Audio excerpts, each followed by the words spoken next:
More cities enforcing stay-at-home measures to combat the coronavirus. Houses of worship across the nation are scrambling to find unique ways to hold religious services and other activities. And that includes a Connecticut church whose pastor had to deliver last rites over the phone to a dying parishioner who contracted the virus. Bill Pike passed away about 10 minutes later. His family, they were all on the line listening from quarantine. Peter Walsh is the pastor at St. Mark's Episcopal Church who gave those last rites. He's joining us now to discuss this. And Father Peter, first, thank you so much for joining us to talk about what happened here with Bill Pike. And I wonder, certainly it's unusual that you wouldn't be present for something like this. The Pikes are, they've been a member of your church community. They've been members of your church community for a very long time. And I wonder how it came to this, that you figured out how you were going to, in this unusual time, perform last rites. Brianna, thank you for having me on. You know, the story I have to tell is really a beautiful story in desperate times. It was clear that we were moving toward the pandemic, and the staff that I'm on, I work with incredible people. We thought forward about what to do. Bill had gone into the hospital, and we all loved Bill and had to try to figure our way forward. So when Bill took a turn for the worse, it became, I already knew what to do, and called Dan, Bill's son, and said, okay, let's get everybody on the phone here, but first call the hospital and see if we can do this. And lo and behold, the hospital did a great job. They fired up Bill's cell phone.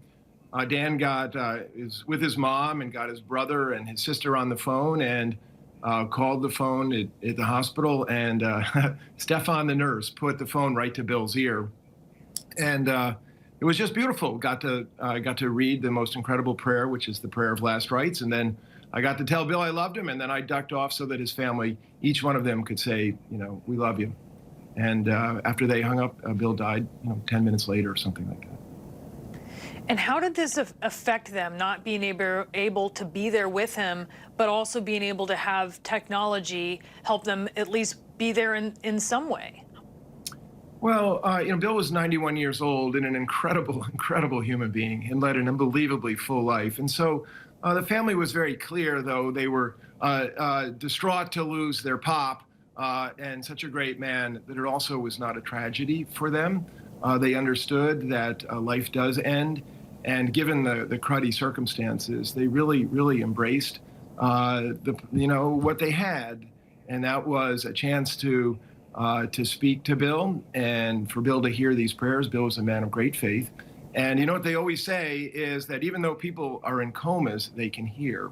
And we all believe that Bill was sent off beautifully and went on to the other side, a distant shore and a greater light, but he left knowing that he was loved. I know you and his family sent him off beautifully. I do want to talk about also how this is broadly impacting folks, even those who do not have coronavirus. Tell us about, you also performed last rites for another parishioner. Yeah, I mean, who would have guessed and who would have thunk, but within 10 minutes of hanging up from Bill, ended up doing last rites. This one was over FaceTime, and another man named Joe Emlinger, just another beautiful man from our congregation, who was coming to the end of his life. We knew that, and Joe lived in an elder care facility where nobody can enter. So Joe's two sons, he has two incredibly devoted and wonderful sons. We decided to do this over FaceTime, and they put the camera up in front of Joe, and I got to say to Joe that I loved him too, which is also really true. And the two grown sons knelt, beside their dad, and they laid hands on their dad. And then at the end of the prayer, there's a point where you lay hands on somebody's head, and each of the sons put a hand on their dad's head. And I just have to say that also was incredibly beautiful. It wasn't what we're used to, but it was incredibly beautiful. Yeah, it wasn't what you were used to, but it was incredibly beautiful. And Father Peter, thank you for sharing that with us. We're thinking of you, we're thinking of your congregation, and all of the people who are going through what you guys are going through. Thank you.